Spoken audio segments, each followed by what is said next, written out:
dans un instant. Petite contextualisation, une collégienne de 15 ans, rom kosovar, expulsée.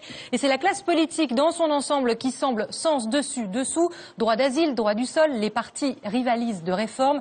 En réaction à l'affaire Leonarda, en vue des prochaines échéances électorales, est-on prêt à revoir certains fondements du pacte républicain? On se pose cette question et bien d'autres avec Nadine Morano, déléguée générale de l'UMP. Bonsoir, merci d'être avec nous. Florian Philippot, vice-président du Front National, bonsoir. Et David Assouline, sénateur de Paris, porte-parole du PS. Bonsoir. Alors, bonsoir à vous. On a entendu aujourd'hui, c'est la dernière proposition de réforme en date. La guerre des réformes est-elle déclarée?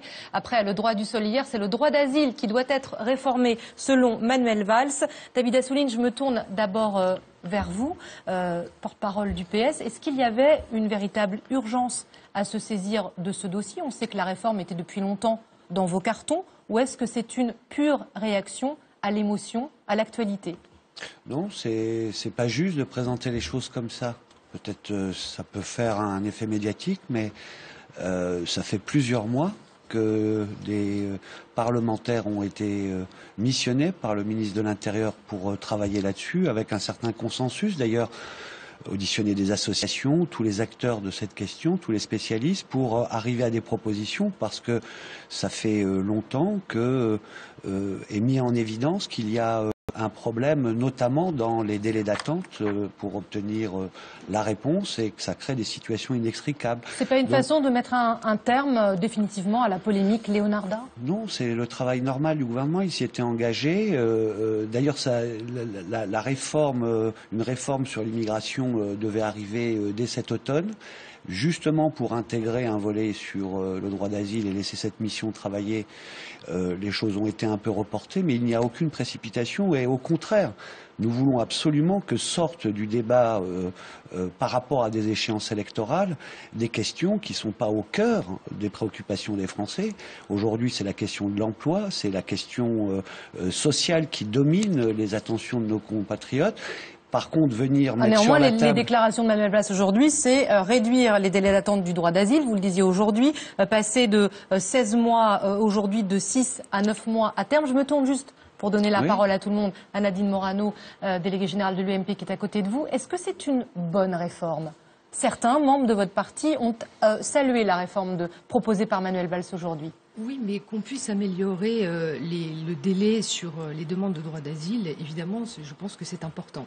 Mais en même temps, il y a un double discours dans ce gouvernement, c'est que depuis 18 mois, ils n'ont cessé d'ouvrir les vannes à l'immigration. Vous savez que le gouvernement a augmenté les impôts. Ils ont quand même un record d'expulsion. C'est Manuel Valls qui détient le record d'expulsion par rapport à la droite. Alors c'est totalement faux. C'est les chiffres du ministère de l'Intérieur. Oui, c'est les chiffres de M. Valls, ce ne sont pas les chiffres du ministère. Les vôtres, c'était 32 912 éloignements en 2011, 36 822 000 en 2012. Écoutez, toutes les statistiques nous démontrent que les retours, les reconductions à la frontière ont diminué de 40%. Mais c'est pas ça encore le plus... Enfin, c'est très important, mais il y a d'autres choses qui ont été faites en 18 mois. En 18 mois, vous savez, les Français ont subi beaucoup d'augmentations d'impôts, sauf... deux impôts qui ont baissé, notamment celui sur l'aide médicale d'État. Savez-vous que l'aide médicale d'État, avant il y a fait une franchise de 30 €, c'est-à-dire que quelqu'un qui était en situation même irrégulière devait payer une franchise de 30 €. Les socialistes ont supprimé cette franchise de 30 €.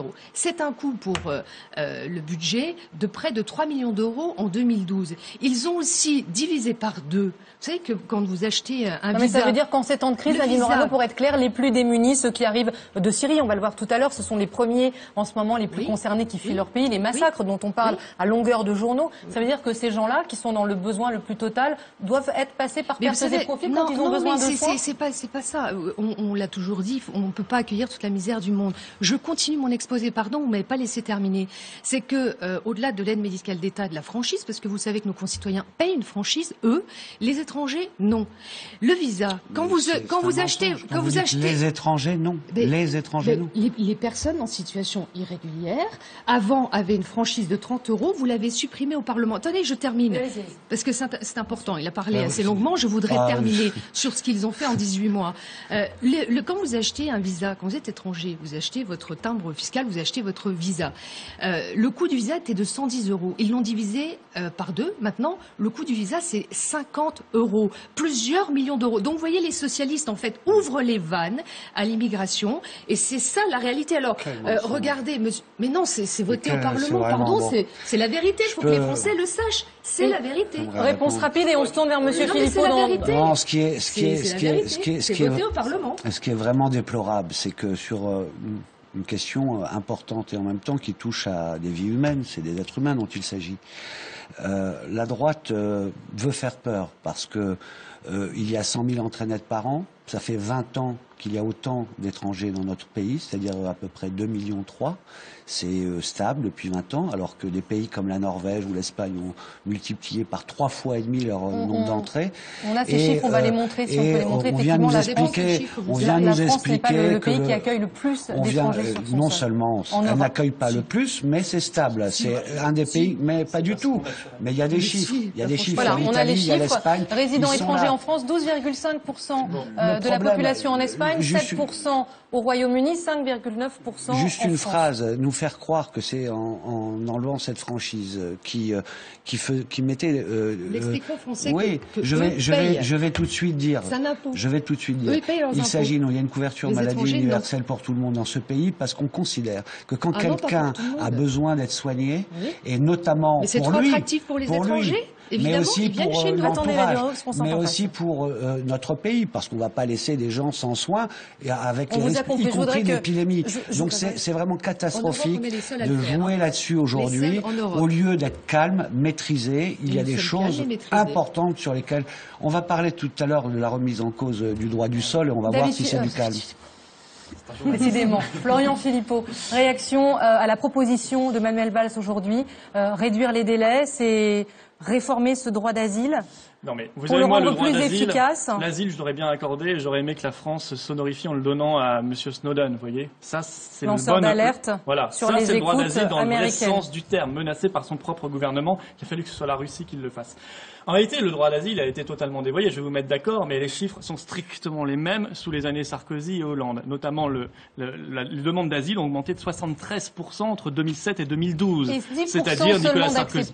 10% seulement d'accepter. 10% d'accepter, 73% d'augmentation, ça fait quand même, si le taux reste le même, ça fait quand même une augmentation au final, sachant que ceux qui ne sont pas acceptés deviennent des clandestins en puissance, et c'est une nouvelle filière de clandestinité, on le sait bien. Où est le problème en réalité? Moi je veux bien réduire les délais, il faut réduire les délais, mais il faut surtout lancer... C'est une bonne proposition. Non mais attendez, il faut lancer des signaux je pose la question, monsieur concrets pour qu'on puisse non seulement réduire les délais, mais réduire considérablement les demandes. Et qu'est-ce qu'il faut faire? Il faut déjà élargir la liste des pays considérés comme parfaitement sûrs, sans risque politique. Aujourd'hui, il n'y a que 20 pays sur cette liste dans le monde. C'est beaucoup trop peu. Tous les pays européens devraient être sur cette liste. Aujourd'hui, les plus fortes hausses viennent d'Albanie. Attendez, parce que moi, j'ai pas très bien compris ce que vous disiez. Il n'y a que 20.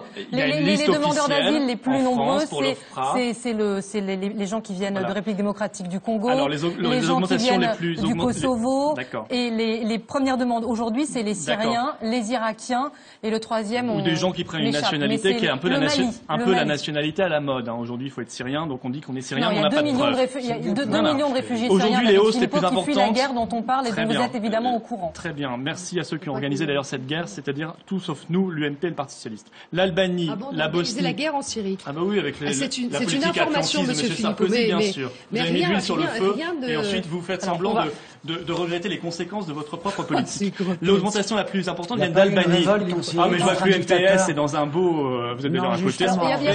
Mais l'UMPS se défend l'un l'autre quand je parle. Mais les augmentations les plus fortes viennent d'Albanie, de Bosnie et de Monténégro. Je trouve ça anormal. Ça n'est pas, oui, les augmentations les plus fortes viennent de là, de ces 3 pays-là, les téléspectateurs pourront vérifier. Ça n'est pas une filière de droit d'asile. Les augmentations les plus fortes, je ne parle pas du nombre, les augmentations les plus fortes. Ça n'est pas normal. Aujourd'hui, la France est le 2e pays. Et je veux vous dire, les chiffres, globalement, d'immigration sous Nicolas Sarkozy, c'était 200 000 entrées légales par an. comme sous François Hollande et plus encore que sous Lionel Jospin. On ne va pas faire de guerre des chiffres parce que vous pouvez tous dégainer les chiffres que vous voulez. On n'a pas les moyens de vérifier maintenant, sauf de googliser en même temps. Juste une réponse, Laurent Philippot, parce que le temps passe. Proposition de réforme de droit d'asile de la part du Parti socialiste. Proposition de réforme de droit du sol. On est là pour parler de ça aussi, de Jean-François Copé hier. Est-ce que vous êtes satisfait de ces positions de l'UMPS? Je reprends vos mots. Non, mais je vous interdis de faire l'amalgame entre l'UMP et le Parti socialiste. Où est-ce que vous comptez les points et vous avez l'impression que les grands partis reprennent vos idées? Non, mais l'UMP est en campagne électorale. Ils ont vu que les sondages n'étaient pas bons, les retours de terrain pas bons. On est à 5 mois des municipales, donc ils font, si vous voulez, la tradition classique de l'UMP, c'est-à-dire l'enfumage électoraliste. On a connu la même chose sous Sarkozy avec M. Buisson. Copé refait la même chose. Si vous voulez, ce qui est intéressant à l'UMP, c'est qu'ils proposent toujours les choses quand ils sont dans l'opposition minoritaire. Il faut le faire quand ils sont au pouvoir. Ils ont eu 10 ans de pouvoir entre 2002 et 2012, et ils ont fait une immigration massive. Vous n'avez pas remis les frontières à la France. Or, le vrai problème, il est là. On ne peut pas remettre les frontières à la France, on est dans l'Union européenne. Eh bien, c'est ça le problème. C'est pour ça qu'il faut faire un référendum sur notre appartenance à l'Union européenne. Et on écoute Jean-François Copé. Monsieur Assouline, on va en parler. Déjà d'un mot, je ne pense pas du tout bien à la façon même dont nous sommes installés. Parce que Monsieur Philippot est face à nous deux. Or aujourd'hui, c'est l'UMP qui a repris une proposition du Front National qui est dans le programme du Front National depuis 25 ans sur le droit du sol. Et ça, c'est véritablement scandaleux parce que c'est le pacte républicain. Je vous rassure, au pouvoir, mais quand on demande de réformer le droit d'asile, est-ce qu'on ne sort pas sur cette même base? La réforme du droit d'asile est demandée par tous les acteurs. C'est le contenu qu'il faudra voir et discuter. Vous faites, vous, là, comme si c'était de même nature et comme s'il s'agissait... Je ne fais rien du tout, je vous pose simplement la question. Ça a été proposé par le ministre de l'Intérieur. Rien à voir. Non, ça n'a pas été proposé aujourd'hui, c'est proposé depuis plusieurs mois. En tout cas, dit devant les micros par Manuel Valls. Mais aujourd'hui, une question lui a été posée au Parlement, il a répondu qu'en novembre, il y allait avoir le rapport rendu. Par contre, aujourd'hui, sortir l'histoire du droit du sol... avec des visées électorales pour chasser sur les terres du Front National, c'est d'une autre nature. On écoute et vous continuez votre discussion derrière. Jean-François Copé, c'était hier. Il n'a jamais été question de toucher au droit du sol. Il est question, en revanche, de dire que lorsque un enfant naît de parents qui sont illégalement sur le sol français, il ne peut pas y avoir d'automaticité à devenir français. Est-ce que c'est pas s'attaquer à un fondement du pacte républicain, le droit du sol, Nadine Morano? Nicolas Sarkozy lui-même avait posé la frontière en 2012. Vous en souvenez sûrement peut-être mieux que moi. Le droit du sol, c'est la France. Je n'y touche pas. Mais le droit du sol, il faut le faire évoluer. Il n'est pas normal qu'un enfant né sur le territoire de parents en situation illégale puisse obtenir comme ça... C'est la loi aujourd'hui. Eh bien, il faut le modifier parce qu'il faut modifier le code civil pour que ceux qui sont en situation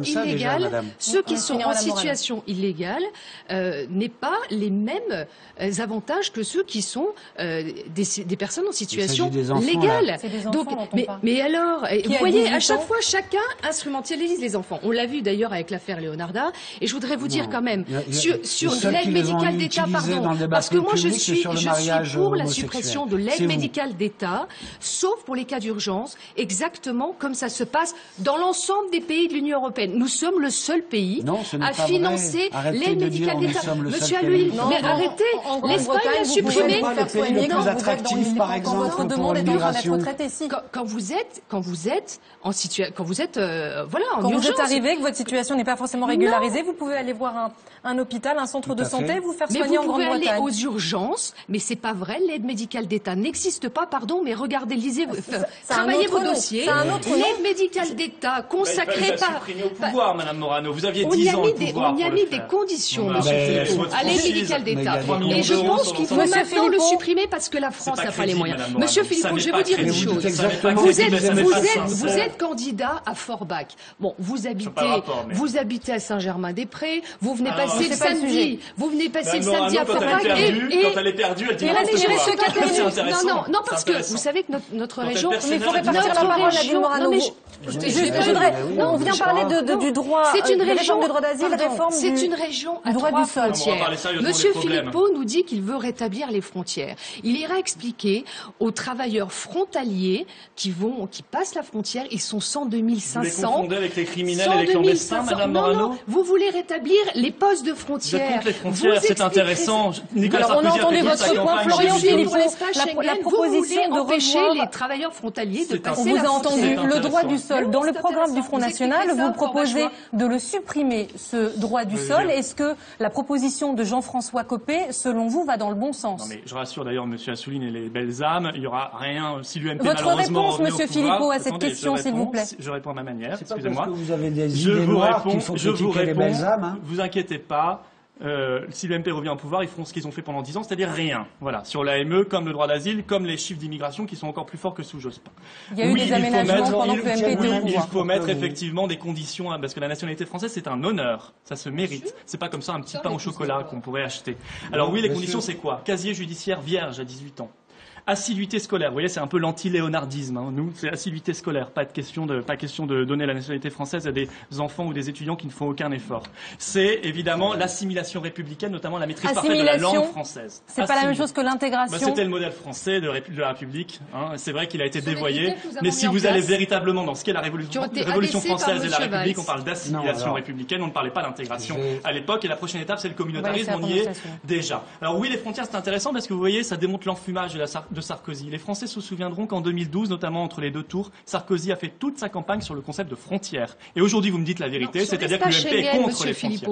Sur l'espace Schengen. Il a fait toute sa campagne sur les frontières. Et nous savions que c'était mensonger. Et vous me confirmez que c'était donc mensonger et purement électoraliste. Eh bien, moi, je considère que les frontières, qui existent dans 95% des pays du monde, en dehors de l'Union européenne, c'est l'avenir, c'est la civilisation par rapport à tout ce que Florian Philippot, demain, c'est le sommet. Si vous êtes heureux des bidonvilles Florian Philippot, s'il vous plaît, il y a un Conseil européen demain des 27 sur la question urgente de l'immigration, de Lampedusa. Les 27 se retrouvent demain. L'Italie demande plus, l'Italie demande plus de moyens à Frontex, aux patrouilles européennes, une politique migratoire revue. Est-ce qu'on va soutenir demain, Monsieur Assouline, est-ce que le gouvernement français va soutenir les propositions de l'Italie? Je veux revenir d'abord sur cette question du droit du sol parce que je n'ai pas pu exprimer à quel point c'est très grave pour notre pays qu'un parti républicain d'opposition, qui est normalement le parti de gouvernement alternatif, puisse s'attaquer à ce qui était écrit dans la Constitution depuis 1791. Ce que je veux aussi souligner par rapport au tintamarre qui est fait autour de cette question aussi, c'est que le droit du sol, ce n'est pas ce qui est le plus appliqué. Il s'agit d'enfants quand les deux parents sont étrangers, qui peuvent avoir sous certaines conditions 5 ans de résidence. 5 ans d'assiduité aussi. Et c'est à partir de l'âge de 11 ans, s'ils en font la demande, si les parents sont d'accord, etc. En tous les cas, c'est pas comme ça un droit du sol et puis ensuite tout est automatique, ce n'est pas vrai. Mais ce principe-là existe au point que M. Guénaud, aujourd'hui, nous dit c'est la culture française. On vient s'attaquer à ça pour une seule raison, parce que c'est pas le danger pour la France, c'est pas la préoccupation des Français, ce ne sont pas ces enfants-là qui menacent notre pays. Sauf que pour l'UMP, il s'agit de mettre sur la table une proposition du Front National pour s'adresser à un électorat, pour des échéances électorales. Ils ne peuvent pas nous dire aujourd'hui que c'est pour régler un problème majeur de notre pays. Nadine Morano, votre réponse à M. Assouline et à Henri Guénaud aujourd'hui. Mais écoutez, en 50 secondes, d'abord, si c'est possible. Bon, je m'en vais, parce que si on ne peut pas terminer les phrases en 50 secondes. Je vous dis simplement, et je vous conseillerais à vous deux, de lire le livre de Jean-François Copé, Le manifeste pour une droite décomplexée. C'était une de ses propositions. Elle n'est pas sortie comme ça du chapeau. Oui, c'est bien ça, oui.